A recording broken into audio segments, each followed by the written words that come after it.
I'm not interested in having Republicans pick leaders of the Thank you. Democratic left, right? Because if it was up to the Republicans, we never would have had Nancy Pelosi. And Nancy Pelosi is clearly one of the best politicians that the Democrats or any party has had in Congress, probably since like Tip O'Neill, and Hmm. before Tip O'Neill, one of those guys who's got a building named after them on I Capitol don't know, Hill. Jamal. You're sounding very corporatist here. Very establishment corporatist. Well, in San Francisco, Pelosi is viewed as a corporate Democrat, but for the rest of us in America, Nancy Pelosi is one of these people who helped us get things like Hmm. healthcare passed, which we wouldn't have done without her, because she understands something that I think very, very real, which is that you got to be pragmatic. You can come from the left, you could be progressive, you can be an outsider, but you also got to build a coalition, and that coalition has to include people who may not agree with you. And Nancy Pelosi really understood this, because when she was running and people were running, she said, fine, run against me, just vote in caucus and vote in committee and keep Democrats in charge. Welcome back, everyone, to Trailblaze, the podcast where we talk about the America that we are becoming, the policy, the people, all of the things. I'm Nayyera Hawk, joined by my dear friend Jamal Simmons. Good to be here. How you doing, Nayyera? Good, good. We had a couple of things we wanted to chop it up about today. First and foremost, that Senator Mitch McConnell, who is still the Republican leader of the Senate, not in charge of the Senate, and how he decided to take a massive swipe at Donald Trump's foreign policy agenda. This big piece in Foreign Affairs, which is a something that the policymakers read, and it's a big think pieces. And he wrote in there about America's retreat. This idea that by pulling back from global engagement, we are leaving a vacuum for our enemies to fill, something that I happen to agree with. But he also, this is an interesting part, Jamal, he said, left-wing faith in hollow institutions and hollow internationalism, like that's gone, and right-wing flirtation with isolation and decline. That's a very interesting way of describing the ways people engage in ideas of the world. But he's positioning himself and his ideas as being a centrist, as if, you can't count on the UN to do anything, but then the United States also can't run away. No, Mitch McConnell is an odd character, right? Let's just go ahead and start from the beginning. Like, Mitch McConnell is not somebody that either one of us, I think, would imagine that we would spend too much time talking about, except for all the things that he's doing wrong, except for the way he stole the Supreme Court from Barack Obama, the Supreme Court seat. And then he gave one to Donald Trump, completely flipping his logic for why he deprived Barack Obama from being able to get his done the last year of his presidency before election. So, he's not a straight actor when it comes to politics. But we're in this particularly weird moment in American political life when faced with Donald Trump, that we are faced with these odd allies, or these, I wouldn't call them an ally. We're faced with these people who we find ourselves on the same side of an issue with, or at least talking to, who previously we never would have, just because some people are sane and some people are RFK Jr. with brainwaves. This is about, right, the idea of getting back to first principles. And that's in these big moments of disruption. It's like, what is this all about? Right? Foreign policy is ultimately about keeping Americans safe and doing things with other countries that are good for Americans. That's the theory of the case. And you can have different ways of doing that. Mitch McConnell was one of those people who made sure in Trump won that Ukraine got the money it was promised. Like, literally, it had been promised, signed, and sealed, and Trump withheld it. That kind of led to this whole impeachment one thing that happened. In the same piece, Mitch McConnell talks about how Donald Trump has courted Putin. He's withheld all this assistance. That's also a direct swipe at JD Vance, who has been very anti-Ukraine this whole time. Kind of wish, though, that Mitch McConnell had done this again during a political cycle where it mattered. I mean, saying these things now, after the election, after Mitch McConnell and his Republican allies have effectively gotten what they wanted, seems just a little too cute for me. And so here's what he wrote in that piece that I thought was interesting. He said, these public episodes raised doubts about whether the United States was committed to standing up to Russian aggression, even when it actually did so. Because, like you said, he withheld $400 million in security assistance. And what's odd about this is when faced with the point of impeaching Donald Trump for this behavior, as you were just mentioning, he voted against convicting him in the Senate.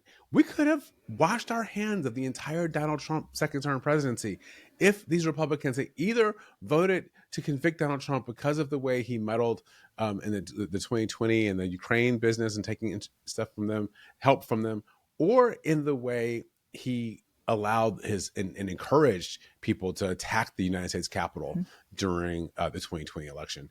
We could have gotten ourselves out of the entire thing, and we didn't do it. So I think I think Mitch McConnell a little bit with a grain of salt, except it does feel like at the end of his tenure in Congress, 82 years old, he's obviously been sick. He's had a couple of big episodes where he's frozen up in public and not been able to focus. That maybe he's thinking about his legacy, and part of that legacy is to return to those Reagan roots. You know, those of us who remember kind of the Ronald Reagan republicanism, the George H.W. Bush the first, this idea of America having allies on the global stage and being able to interact with our allies, because it's not just about keeping America safe, which is important. It's also about keeping America prosperous, and we've got to have trading partners that we can do business with, and that's not what Donald Trump is interested in. I think you got to what I was trying to understand for myself and articulate, the idea that he's doing this as a legacy and not when he actually had power.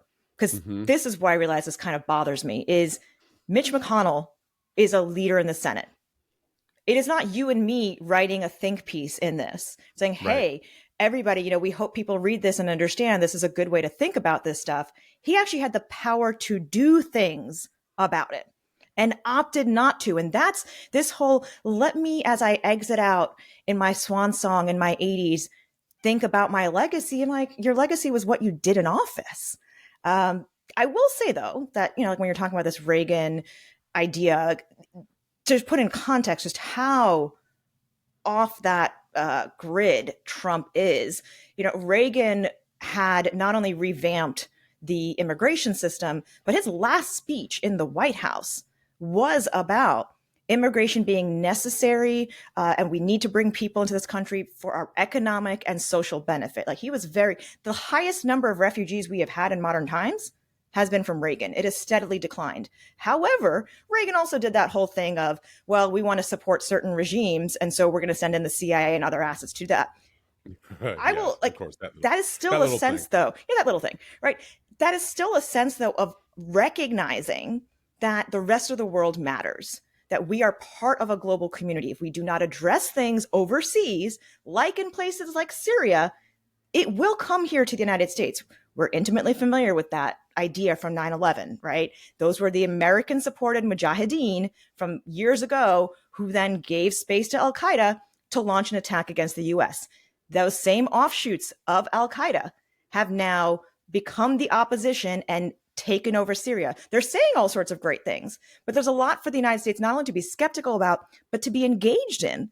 Because if you do retreat from that space, and Trump did pull out U.S. special forces from Syria, you cede the ground for enemies like Russia, even some allies like Turkey, who don't have American interests at heart. That's what I mean. Like, there are moments in time, and Trump will have many of them, where you can do something with your power. The answer, just don't worry about it. Leave it. And he even tweeted, just, leave Syria alone, let other people figure it out, is a very bad idea. So that's part of, I think, the timing for Mitch McConnell having said this. But to switch gears to a second for something that you had mentioned that I didn't want us to lose, RFK Jr., who has been making the rounds in the Senate, specifically after it is revealed that he hired a lawyer who has filed multiple times to take polio vaccines off the shelves, to take other vaccines that have saved American lives, to have them effectively recalled by the FDA. That person is who RFK Jr. now has put in charge of staffing America's healthcare system. That's right. And to stay on the Mitch McConnell for a second, Mitch McConnell had polio when he was a kid. I think one of the things he wrote a statement about this when he was thinking about the RFK nomination. And what he said was, from the age of 2, normal life without paralysis was only possible for me, this is Mitch McConnell, because of the miraculous combination of modern medicine and a mother's love. But for millions who came after me, The real miracle was the saving power of the polio vaccine. Anyone seeking the Senate's consent to serve in the incoming administration would do well to steer clear of even the appearance of association with such efforts. So what that says to me is this: here you have Mitch McConnell, who has been the person who has given us this Supreme Court majority that we don't like, who's been the person who's helped win the Senate back for Republicans with even more seats than I think we expected, with 53 seats. And now, as these nominees are coming through, he may be one of the 4 senators who stands in the way of keeping some of Donald Trump's nominees from getting there. So who are those 4? The kind of big 4 we think about: Mitch McConnell, because he's not running again, and he does have some sense of legacy, perhaps. Lisa Murkowski from Alaska, who is actual independent, but she caucuses with the Republicans. She doesn't seem to be impressed by any of these guys. There's Susan Collins from Maine, who has won when Democrats have been on the ballot. She's won when Republicans have been presidential candidates on the ballot. She seems to be impervious, it feels like, to national political wins because people in Maine seem to know her pretty well. So she's the third one. And then the fourth one could be a variety of people. I mean, maybe Joni Ernst does finally get her back up, and she does come out against Hegseth because of his sexual assault allegations, because he doesn't think women ought to be in the military, because those things are so important to her. And there are a couple of others who are out there who are hovering around. But the big 3, I think McConnell, Collins, and Murkowski are the ones that people are watching to see what they do. And if there's one more, then maybe some of Donald Trump's nominees, like RFK Jr., who doesn't like the polio vaccine, maybe they don't get through. Oh, well, that's some of what we're seeing happen now, right? Mitch McConnell sees the same news reports that we do, puts out this statement like, "Hi, I had polio. Let's remember what this means and what you're talking about here." And then suddenly you have Donald Trump saying, "Oh, no, we would, never want to take effective vaccines back." Didn't say not going to stop polio vaccine, but right there couching it in ways in which they can kind of thread the needle to make it seem like yeah, we're all on the same page. And suddenly that RFK Jr., who's been an anti-vaxxer crusader for years, it's like, oh, well, of course, that's not what we would want to do. Well, there's plenty of opportunities here where Trump and any actually nominees from many parties tell people what they want to hear to get the job. Right. Trump's latest example, right? Absolutely. Trump's latest example of multiple times, first thing I'm going to do is going to lower grocery prices. I won because of groceries, standing in press conference with, cans of groceries, all of them. I'm going to do it right away. He has not even taken office yet. And he has already backtracked saying, well, that's really hard to do. Yeah. No, really. Yeah. You mean that's how things work. But he makes these promises. So I have zero trust that any of the Trump nominees walking into the Senate right now will hold on to what they said. And Mitch McConnell really, really should watch out for this, because he oversaw those Supreme Court nominee hearings where they said, oh, well, yes, Roe v. Wade is settled law. Oh, yes, it's settled law. Made a bunch of people feel okay, like, oh, yeah, they're not going to do the thing that they have worked their entire lives and careers to do. No, they won't do that because that's what they told us in the Senate. Mitch McConnell is perfectly fine with that whole operation. So I'm like, guy, this one's a big deal here. The RFK Jr. one, is this really what you value, Mitch? Well, and it's a symptom of a bigger problem among all these nominees, which is you don't know what they're going to do when they get in there, except the more extreme things they've said, or do whatever it is Donald Trump has told them to do when they get into these offices. And so all we can do on the left right now, because we don't have enough votes alone on the Democratic caucus, in order to stopping these nominees, they've got to build some sort of a coalition with the Republicans, is to hope that there are a few Republicans who might stand up and say, no, at least we've got to have qualified people who can do the job. At least we've got to have people who aren't subject to foreign interference because they have things in their backgrounds that people don't know about. They finally have relented. The Trump people have relented, and they're going to allow people to have FBI background checks, which those of us who've been through security clearances, I have, or you have, it's not fun. It's not fun. And when you go to work at the White House, or in senior government, you've got to basically lay out your entire life to people. You've got to put out all your finances, your spouse's finances. You've got to talk about, your background. You got to talk about any, things that may have happened in your background in order for these things to come true. The idea that the Republicans were going to put some of these people in office. They thought they would without going through background checks. Just tells you everything you need to know about Donald Trump, which is that he doesn't really care about conflicts of interest. He doesn't care about people's character and moral fitness because, he's not particularly interested in that. Yeah, he wants what he wants. Right. He wants what he wants, and he's going to do what he can to get it. Like, that's very clear. So why suddenly someone like Mitch McConnell, who knows how this all works, or really anybody else in the Senate, would sit there and think, oh, yeah, this is the person that's really going to be in office in any of these executive jobs, is the person who's talking to me right now. That's one, not the person who's existed for the last 10 years. Right? I'm like, at this point, the actions should speak louder than the words.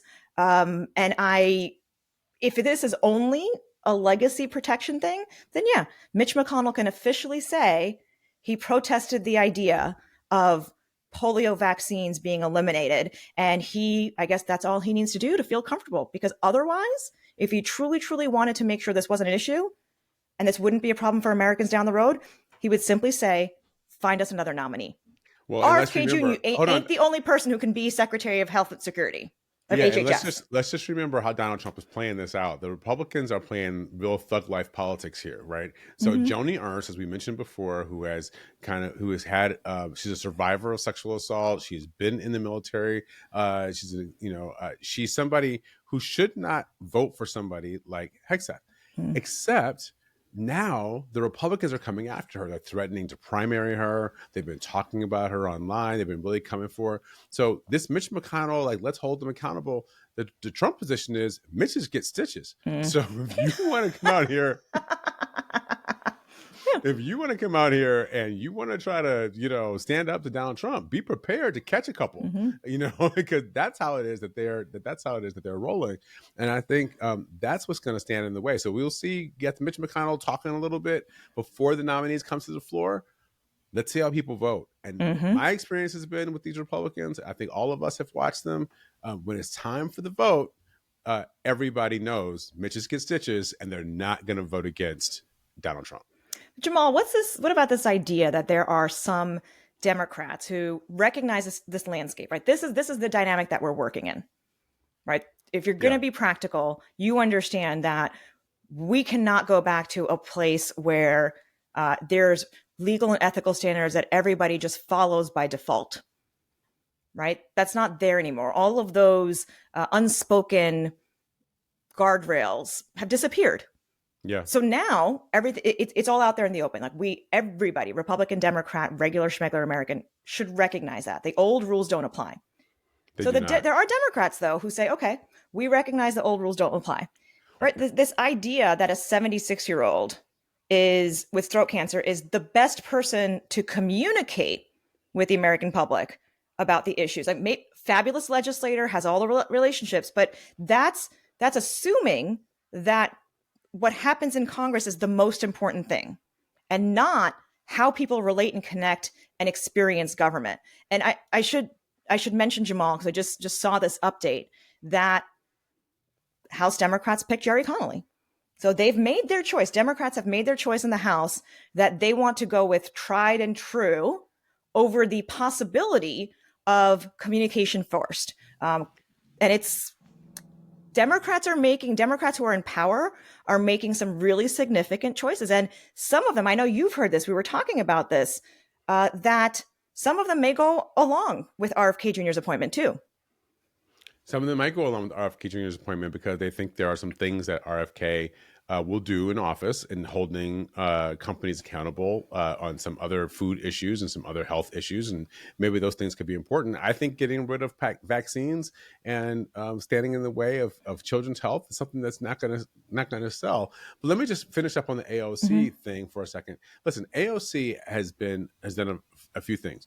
One, she is the voice of an entire generation of Democrats who are ready for outside leadership. And if the real question here is insiders versus outsiders, Alexandria Ocasio-Cortez is one of the outside voices that wants to reform the system and make it different. You can argue about her politics, but she's got the right stance. She's on the side of the people. Number two, she's communicating with many of the people that we need to talk to in this in this environment. She's communicating with young people. Remember African Americans who voted for Trump or who didn't vote at all, who need to be animated. I think she can talk to them. Remember the Latinos who didn't vote at all or who voted for Trump. I think she could talk to them. There are a lot of voters out there that she could talk to. And number three, she's one of the people who, even though 6 years ago she was a bomb thrower and she came in, she took out a Democratic member of Congress, over the course of the last 6 years, she's become a pretty good team player for the Democrats.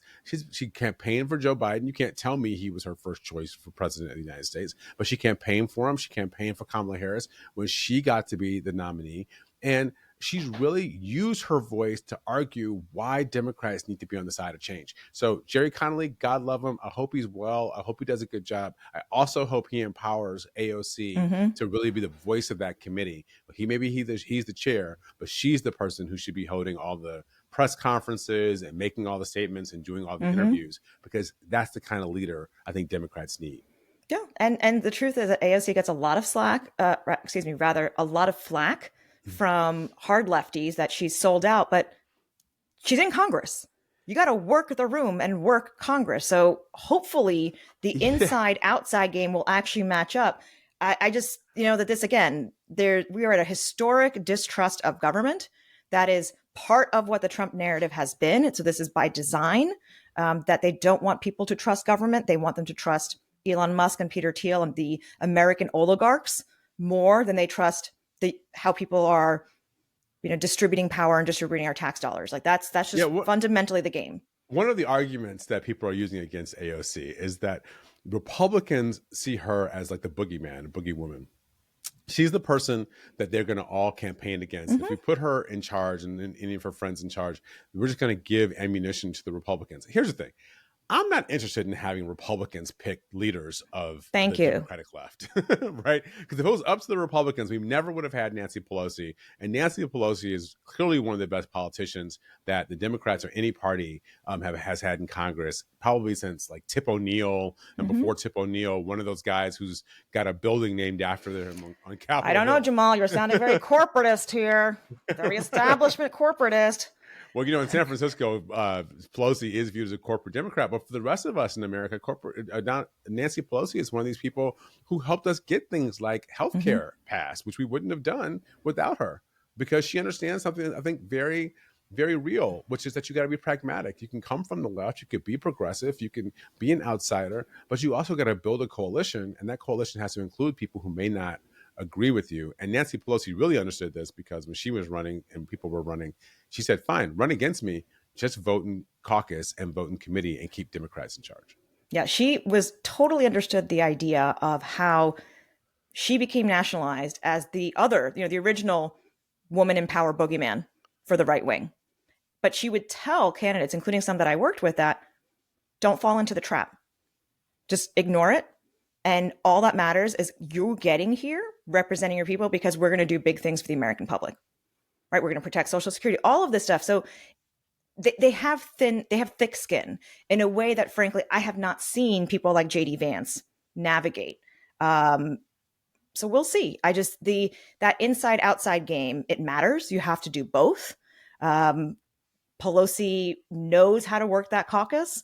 I love that she's the only one of all of these old heads who stepped aside and said, hey, I'm just going to serve as a regular member of Congress. I'm stepping out of leadership because it needs to go to a younger generation. McConnell didn't do that. Biden didn't do that, right, until he was forced to. Like, it's just this understanding of how you build multi-generational coalitions. And she has not been dogging AOC the way you think. And actually, I think that's part of it, is this idea of how do you invest and grow a new generation in politics where not only do they have support in their communities and they can engage those communities, but they can be effective when they get to Congress. One challenge, though, is that Congress is kind of broken these days, right? The idea that there are Democrats hanging their hat on the fact that RFK Jr.